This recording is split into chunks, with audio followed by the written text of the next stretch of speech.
Hello guys, வணக்கம் and welcome back to சிறப்பு media 2.0. நான் உங்கள் உதய். இந்த வீடியோவில் நம்ம எதை பற்றி பார்க்க போகிறோம் அப்படின்னு பார்த்தீங்கன்னா, பிக் பாஸ் சீசன் 9 இரண்டாவது வாரத்துக்கான இரண்டாவது நாளுக்கான மதிய நேர ஓட்டிங் முடிவுகளை தான் இந்த வீடியோவில் முழுசாக பார்க்க போகிறோம். ஸோ இந்த வீடியோக்கு போகிறதுக்கு முன்னாடி நம்மளோட சேனலை சப்ஸ்கிரைப் பண்ணாதவங்க சப்ஸ்கிரைப் பண்ணி வச்சுக்கோங்க. பக்கத்தில் ஒரு பெல் ஐக்கான் இருக்கும், அதையும் ப்ரெஸ் பண்ணி ஹாலில் போட்டுக்கோங்க. அப்போ தான் நாங்கள் அப்டேட் பண்ணுற ஒவ்வொரு வருஷமும் உங்களுக்கு நோட்டிஃபிகேஷன் வந்து சேரும். அதுதான் இந்த வீடியோ குறைஞ்சபட்சம் ஒரு 1000 லைக்கு நான் எதிர்பார்க்குறோம். ஸோ லைக்கை போடுங்க, வீடியோ பாருங்கள். வாங்க இந்த வீடியோக்குள்ள வந்து போகலாம். நம்பர் 1 பொசிஷனில் யார் இருக்காங்க அப்படின்னு பார்த்தீங்கன்னா, the one and only Diwakar அவர்கள் தான் வந்துருந்துட்டு இருக்காரு. அவர் வாங்கிய ஓட்டுகளோட எண்ணிக்கை அப்படின்னு சொல்லி பார்க்கும்பொழுது 36,304 ஓட்டுகள் ஆகும். அண்ட் பர்சன்டேஜ் வைஸ் அப்படின்னு சொல்லி பார்க்கும்பொழுது 22.69% காலை நேர முடிவின் போது வந்திருந்தார். பட் இப்போது பார்த்தீங்க அப்படின்னா கிட்டத்தட்ட 23.13% இருந்துட்டு இருக்காரு திவாகர் அவர்கள். சொல்லப்போனால் காலையில் சபரிநாதன் அவர்கள் தான் வந்து நம்பர் 1 பொசிஷனில் இருந்தார். பட் இப்போது திவாகர் அவர்கள் அவங்கள பீட் பண்ணி வெறித்தனம் பண்ணிட்டுருக்காரு நம்பர் 1 பொசிஷனில் இருந்து. இரண்டாவது பொசிஷனில் சபரி அவர்கள் இருந்திருக்காரு. அவர் வாங்கிய ஓட்டுகளோட எண்ணிக்கை அப்படின்னு சொல்லி பார்க்கும்பொழுது 35,826 ஓட்டுகளாகும். அண்ட் பர்சன்டேஜ் வைஸ் அப்படின்னு சொல்லி பார்க்கும்பொழுது 23.07% காலை நேர முடிவின் போது வந்திருந்தார். பட் இப்போ வந்து பார்த்தீங்க அப்படின்னா 22.83% இருந்துட்டுருக்காரு சபரிநாதன் அவர்கள். ஸோ நான் முன்னையே சொன்ன மாதிரி காலையிலே இவர் நம்பர் 1 பொசிஷனில் இருந்தார். இப்போ கொஞ்சம் குறைஞ்சே கீழே வந்து 2வது பொசிஷனுக்கு வந்திருக்காரு. ஸோ இது ஒன்றும் புதுசல்ல. பட் இருந்தாலும் திவாகரை விட அதிகப்படியான வாக்குகள் வாங்குவாரோ அப்படின்னு சொல்லி எதிர்பார்த்துட்டு இருந்தேன். பட் அவரை பீட் பண்ணுறதுக்கு வாய்ப்பே கிடையாது அப்படிங்கிற மாதிரி தான் தோணுது. 3வது பொசிஷனில் கம்ருதீன், அவர் வாங்கிய ஓட்டுகள் எண்ணிக்கை அப்படின்னு சொல்லி பார்க்கும்பொழுது 16,684 ஓட்டுகளாகும். அண்ட் பர்சன்டேஜ் வைஸ் அப்படின்னு சொல்லி பார்க்கும்பொழுது 10.95% காலை நேர முடிவின் போது வந்திருந்தார். அதே போல் இப்போது 10.63% வந்துருந்துட்டுருக்காரு கம்ருதீன் அவர்கள். ஸோ இப்படியே போச்சு அப்படின்னாலே ஒரு 30-40 நாட்கள் வந்து தள்ளலாம் கம்ருதீன் கிட்டேருந்து. அண்டு விளையாட்டெல்லாம் ஒன்றுமே எதிர்பார்க்க முடியாது. பட் சண்டைகள் வேணால் எதிர்பார்க்கலாம். 4th பொசிஷனில் யார் இருக்காங்க அப்படின்னு பார்த்தீங்கன்னா விஜே பார்வதி. அவங்க வாங்கிய ஓட்டுகளோட எண்ணிக்கை அப்படின்னு சொல்லி பார்க்கும்பொழுது 16,250 ஓட்டுகளாகும். அண்ட் பர்சன்டேஜ் வைஸ் அப்படின்னு சொல்லி பார்க்கும்பொழுது 10.39% காலை நேர முடிவின் போது வந்திருந்தாங்க. இப்போ 10.36% வந்துருந்துட்டுருக்காங்க விஜே பார்வதி அவர்கள். ஸோ இவங்க ஃபஸ்ட் டைம் வந்து நாமினேஷனில் வந்திருக்காங்க. நல்ல வாக்குகளும் வாங்கியிருக்காங்க. பட் இன்னும் கூட நிறைய வாக்குகள் வாங்குறதுக்கான வாய்ப்புகள் வந்து இருக்குது. அது நம்ம போக போக தான் பார்க்கணும். விஜே பார்வதி அவர்களை உங்களுக்கு பிடிக்குமா பிடிக்காதா அப்படின்றத கமெண்ட்ஸில் சொல்லுங்கள். ஏன்னா இவங்க பயங்கரமாக நெகட்டிவிட்டி வந்து கிரியேட் பண்ணிகிட்ருக்காங்க. அதனால் கேட்குறேன். அதுக்கடுத்தா 5th பொசிஷனில் ரம்யா, அவங்க வாங்கி ஓட்டுகளோட எண்ணிக்கை அப்படின்னு சொல்லி பார்க்கும்பொழுது கிட்டத்தட்ட 14,592 ஓட்டுகளாகும். அண்ட் பர்சன்டேஜ் வைஸ் அப்படின்னு சொல்லி பார்க்கும்பொழுது 9.29% காலை நேர முடிவின் போது வந்திருந்தாங்க. பட் இப்போது பார்த்திங்க அப்படின்னா 2.3% வந்துருந்துட்டுருக்காங்க ரம்யா ஜோ அவர்கள். இவங்களும் வந்து பார்த்திங்கன்னா இந்த வாரத்தில் தான் நாமினேஷனில் வந்திருக்காங்க. நல்ல வாக்குகள் வந்து வாங்கியிருக்காங்க. ஒரு நல்ல டாப் கண்டஸ்டன்ட் லிஸ்ட்டில் 5வது பொசிஷனை பிடிக்கிறது கஷ்டமான ஒரு விஷயம். அந்த விஷயத்தை இவங்க பண்ணிகிட்ருக்காங்க. 6வது பொசிஷனில் அரோரா, அவங்க வாங்கிய ஓட்டுகளோட எண்ணிக்கை அப்படின்னு சொல்லி பார்க்கும்பொழுது 10,991 ஓட்டுகளாகும். அண்ட் பர்சன்டேஜ் வைஸ் அப்படின்னு சொல்லி பார்க்கும்பொழுது 7.35% காலை நேர முடிவின் போது வந்திருந்தாங்க. பட் இப்போது பார்த்திங்க அப்படின்னா 7% வந்துருந்துட்டுருக்காங்க அரோரா அவர்கள். ஆக்சுவலாக அரோரா உள்ளர வரும்போது இன்ஸ்டாகிராமில் ஏகப்பட்ட பேர் வந்து இருக்காங்க அவங்களுக்கு சப்போர்ட்டிவாக. ஸோ அதெல்லாம் ஓட்டிங்காக கன்வெர்ட் ஆகும் அப்படின்னு சொல்லி எதிர்பார்த்தேன். ஆனால் மக்களுக்கு புரியுது எங்கே ஓட்டு போடணும் எங்கே போடக்கூடாது அப்படிங்கிறது இதுலேருந்து தெரியுது. 7வது பொசிஷனில் கெமி அவர்கள் வந்திருக்காங்க. அவங்க வாங்கிய ஓட்டுகளோட எண்ணிக்கை அப்படின்னு சொல்லி பார்க்கும்பொழுது 8,851 ஓட்டுகளாகும். அண்ட் பர்சன்டேஜ் வைஸ் அப்படின்னு சொல்லி பார்க்கும்பொழுது 5.5% வந்துருந்துட்டு இருந்தாங்க காலை நேரம் முடிவின் போது. அதே போல் இப்போது 5.64% வந்துட்டுருக்காங்க கெமி அவர்கள். ஸோ இவங்களுக்கு ஒரு நல்ல வரவேற்பு கிடைக்கும் அப்படின்னு சொல்லி எதிர்பார்க்கப்பட்டது. பட் இருந்தாலும் இவங்களுக்கு பெரிய வரவேற்பெல்லாம் கிடைக்கல. ஆனால் நேற்றுக்கு ஓட்டிங்ஸ் வந்து ஓப்பன் ஆகும் பொழுது கடைசி பொசிஷனில் தான் வந்திருந்தாங்க. பட் இப்போ கொஞ்சம் சற்று முன்னேறி வந்திருக்காங்க. அதுக்கடுத்து அப்சரா 8வது பொசிஷனை பிடிச்சிருக்காங்க. அவங்க வாங்கி ஓட்டுகளோட எண்ணிக்கை அப்படின்னு சொல்லி பார்க்கும்பொழுது 8,740 ஓட்டுகளாகும். அண்ட் பர்சன்டேஜ் வைஸ் அப்படின்னு சொல்லி பார்க்கும்பொழுது 5.45% காலை நேர முடிவின் போது வந்திருந்தாங்க.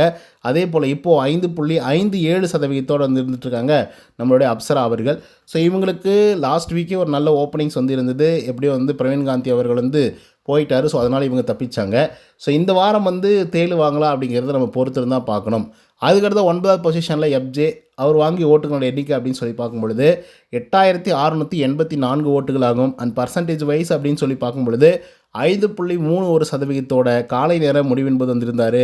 பட் இப்போ வந்து பார்த்திங்க அப்படின்னா 5.33% வந்து இருந்துட்டுருக்காரு நம்மளுடைய எஃப்ஜே அவர்கள். ஸோ எஃப்ஜேவை பொறுத்தவரையிலும் இவர் கடைசி பொசிஷனில் இருந்து ஒரு வேளை மறுபடியும் பிக் பாஸ் அவர்கள் இவருக்கு வார்னிங் கொடுத்தோ இல்லை விஜய் சேதுபதி அவர்கள் வந்து வார்னிங் கொடுத்தோ இவரை சேவ் பண்ணுறாங்க அப்படின்னா இதுக்கப்புறம் அந்த ஷோவை பார்த்து ஒரு பிரயோஜனமும் இருக்க போகிறதில்ல அப்படின்னு தான் வந்து சொல்லி ஆகணும். ரீசன் என்ன அப்படின்னு பார்த்தீங்கன்னா, என்ன வேணாலும் பண்ணுருவாங்களாம், என்ன வேணாலும் செஞ்சுருவாங்களாம். அட்லீஸ்ட் கம்ருதினாவது பரவாயில்ல, என்னனாலையும் பண்ணிவிட்டு சாரியாவது கேட்பாப்புல, சாரி நான் வந்து தப்பாக புரிஞ்சுக்கிட்டேன், தப்பாக தெரிஞ்சுக்கிட்டேன், சாரி என்னை மன்னிச்சுக்கோங்க அப்படின்ற மாதிரி பேசுவார் சம்டைம்ஸ். அதெல்லாம் தாண்டி கொஞ்சம் ஹைப்பர் ஆக்டிவ் ஆகிட்டார் அப்படின்னா அதுக்கெல்லாம் மன்னிப்பும் கேட்காம இன்னும் கெட்ட கெட்ட வார்த்தையில் பேசவும் செய்வார், மோசமான முறையில் பேசவும் செய்வார். ஸோ அந்த விதத்தில் வந்து எஃப்ஜே அவர்கள் வந்து பார்த்திங்க அப்படின்னா அதை விட மோசமான ஒரு ஆள். ஏன்னா தப்பும் பண்ணிடுறாரு, ஆனாலும் எந்த விதமான சாரியெல்லாம் சொல்ல மாட்டேன், எந்த விதமான அபாலஜிஸும் வந்து பண்ண மாட்டேன் அப்படிங்கிறதுல ரொம்ப கான்ஃபிடென்ட்டாக வந்து இருக்கார். அதெல்லாம் தாண்டி எஃப்ஜே பண்ணுறதெல்லாம் ரொம்ப மோசமான விஷயமாக வந்து இருந்துகிட்ருக்கு. பாடி லாங்குவேஜாக இருக்கட்டும், மற்றவங்களை கிண்டல் பண்ணுற விஷயங்களாக இருக்கட்டும், காமெடி பண்ணுறான் அப்படிங்கிற பேரில் கேவலமாக நடத்துகிற விதங்களாக இருக்கட்டும். ஸோ இது எல்லாமே வந்து பார்த்திங்க அப்படின்னா எஃப்ஜே அவர்களுக்கு வந்து அகெயின்ஸ்டாக மாறி இருக்குது அப்படின்னு வந்து சொல்லலாம். அண்ட் இன்னொரு முக்கியமான விஷயம், ஆதிரை வந்து இருக்காங்க இல்லையா, அவங்களும் இவங்களும் ஒரு மாதிரி வந்து உள்ளுக்குள்ளே ஒன்றா வந்து இருந்துகிட்ருக்காங்க. ஸோ அதனாலேயே என்னமோ தெரியல, ஆதிரையும் ஒரு பக்கம் யாருக்கும் பிடிக்க மாட்டேங்குது, எஃப்ஜே அவர்களையும் ஒழுங்காக பிடிக்க மாட்டேங்குது. ஏன்னா ஆதிரை கத்தி கத்தி பேசுகிறாங்க, இஷ்டத்துக்கு வந்து பேசுகிறாங்க. ஏதாவது ஒரு சின்ன தவறு நடந்தால் கூட அதை வந்து எவ்வளோ எக்ஸ்போஸ் பண்ண முடியுமோ அவ்வளோ எக்ஸ்போஸ் பண்ணுறாங்க. அதெல்லாம் பார்க்கும்போதே அப்பண்டமாக வந்து தெரியுது இவங்க மோசமாக நடந்துக்கிறாங்க அப்படின்னு சொல்லி. ஏன்னா எல்லார் இடத்துலையும் அது நடந்துக்கிறதில்ல, அதுதான் விஷயம். எல்லாருக்கிட்டையும் இவங்க கோவப்பட்டிருந்தாங்க அப்படின்னா அது நம்ம ஏற்றுக்கும்படியாக வந்திருந்திருக்கும். பட் இவங்க வந்து கோவப்படுறது ஒரு சிலர்கிட்ட மட்டும்தான் அப்படின்னு தான் வந்து சொல்லி ஆகணும். ஏன்னா இதுக்கு முன்னாடி கூட நீங்கள் வந்து பார்த்துருப்பீங்க, அது ஃபன்னாக இருந்தாலும் ட்ராமாவாக இருந்தாலும் சாப்பாடை வேஸ்ட் பண்ணிங்க அப்படின்னா எனக்கு அது சுத்தமாக பிடிக்காது, இதெல்லாம் தவறு அப்படின்னு பேசிய ஆதிரை அவர்கள் தான் நேத்திக்கு வந்து சாப்பிடாமல் 18 பேர் வந்து பட்னியாக இருந்துகிட்ருக்காங்க. ஏன்னா பார்வதி வந்து சாரி கேட்டால் மட்டும்தான் நாங்கள் சமைப்போம் அப்படின்னு சொல்லி. அந்த நேரத்தில் ஆதிரை அவர்கள் வந்து ஆக்சுவலாக சூப்பர் டீலக்ஸ் ஹவுஸுக்கும் அதே போல் பார்வதிக்கும் தான் வந்து பார்த்திங்கன்னா சப்போர்ட்டிவாக வந்து இருந்திருக்கணும். ஏன்னா இது எங்களுடைய லக்ஸரி, ஸோ அப்படி இருக்கும்போது நாங்கள் இப்படி தான் இருப்போம் அப்படிங்கிறத காமிச்சிருக்கணும். பட் அவங்க வந்து பார்த்திங்க அப்படின்னா இங்கே ஒரு தட்டு அங்கே ஒரு தட்டு அப்படின்னு சொல்லி பிக் பாஸ் வீட்டார்கிட்ட போனாக்கா அங்கே போய் ஒரு சைன் ஜப்பு, இந்த பக்கம் சூப்பர் டீலக்ஸ் வந்தாக்கா அங்கே ஒரு சைன் ஜப்பு அப்படின்னு சொல்லி தட்டிகிட்ருக்காங்க. பட் இதெல்லாம் எங்கே போய் முடியும்னு எனக்கு வந்து தெரில. சரி, இதெல்லாம் நடந்துகிட்ருக்கே, இவ்வளோ மோசமான விஷயங்கள்லாம் நடந்துகிட்டு இருக்கும்போது துஷார் என்னடா பண்ணுறாரு அப்படின்னா அவர் ரொமான்ஸ் பண்ணுறாரு, வேறு ஒன்றும் இல்லை. ரொமான்ஸ் அப்படி ஒரு ரொமான்ஸு. ஆக்சுவலாக இந்த கண்ணால் கான்டாக்ட் பண்ணுறது, காதலை பேசிக்கிறது அப்படின்லாம் வந்து சொல்லுவாங்க இல்லையா, இந்த காதலில் அந்த மாதிரிலாம் கிடையாது, ஃபிசிக்கல் டச் அண்ட் ரொமான்ஸ் அப்படின்னு வந்து சொல்லுவாங்க இல்லையா, அந்த மாதிரி விஷயங்கள்லாம் வந்து பண்ணிகிட்ருக்காரு துஷார் அவர்கள். போகிற போக்கை பார்த்தா துஷார் நீ என்ன ஆக போகிறேன்னு எனக்கு வந்து தெரியல. அண்ட் இன்னொரு முக்கியமான விஷயத்தையும் நான் துஷார் பற்றி சொல்லி ஆகணும். ஏன்னா காலையிலேருந்து இந்த கனி அக்கா, கெமி இவங்கெல்லாம் சேர்ந்துக்கிட்டு எதையோ எடுத்து ஒழிச்சு வைக்கிறாங்க. அந்த சாப்பாட்டுக்கு தேவையான பொருட்களை வந்து எடுத்து வந்து பதுக்கி வைக்கிறாங்க. பட் அங்கேயே தான் நின்றுட்டுருக்காரு துஷார். ஏங்க இந்த மாதிரி பண்ணுறீங்க, இது வந்து மறுபடியும் வயலன்ஸை வந்து க்ரியேட் பண்ணோம், நீங்கள் இந்த மாதிரி எடுத்துகிட்டு வந்து வச்சிங்க அப்படின்னா சூப்பர் டீலக்ஸ் ஹவுஸில் வந்து பிரச்சனை பண்ணுவாங்க, அவங்க வந்து மறுபடியும் கேள்வி கேட்பாங்க, அது வந்து ஒரு பெரிய சண்டையாக மாறும், அந்த மாதிரி வேண்டாம் அப்படின்னு சொல்லி அந்த ஆள் ஏதாவது பேசி அவங்கள புரிய வைக்கலாம், இல்லை நிப்பாட்டியிருக்கலாம். ஸோ அப்படி நிப்பாட்டியிருந்தாங்க அப்படின்னா மேபி இவன் வந்து ஒரு நல்ல தலைவன், எல்லாருக்கும் பொதுவாக இருக்கான் அப்படின்னு சொல்லி ஏற்றுருந்துருக்கலாம். பட் ஒன்றுமே சொல்ல, கண்ணு முன்னாடி தான் பதுக்குறாங்க, அதை பற்றி எதுவுமே கேட்கல. இவன்லாம் ஒரு தலைவன் அப்படின்னு சொல்லி கேள்வி கேட்குற மாதிரி தான் இவங்களோட தலைவர் பதவி வந்து இருக்குது. ஓகே கைஸ், இந்த வீடியோவில் 9 பேர் கொண்ட பட்டியல் அண்ட் அதில் யார் யார் எந்தெந்த பொசிஷனில் இருக்காங்க, யார் எவ்வளோ ஓட்டிங்ஸ் வாங்கியிருக்காங்க அப்படிங்கிறத டீட்டெயிலாகவும் விலாவரியாகவும் வந்து பார்த்துருந்தோம். ஸோ இந்த வீடியோ உங்களுக்கு வந்து பிடிச்சிருந்தா இதே போல் பிக் பாஸோட அப்டேட்ஸ்லாம் நீங்கள் தெரிஞ்சுக்கணும் அப்படின்னு நினச்சிங்கன்னா நம்மளுடைய சிறப்பு மீடியா 2.0 அப்படிங்கிற சேனலை சப்ஸ்கிரைப் பண்ணாதாங்க சப்ஸ்கிரைப் பண்ணி வச்சுக்கோங்க. பக்கத்தில் ஒரு பெல் ஐக்கான் இருக்கும், அதையும் ப்ரெஸ் பண்ணி ஹாலில் போட்டுக்கோங்க. அப்போ தான் நாங்கள் அப்டேட் பண்ணுற ஒவ்வொரு விஷயமும் உங்களுக்கு நோட்டிஃபிகேஷன் வந்து சேரும். நன்றி, வணக்கம்.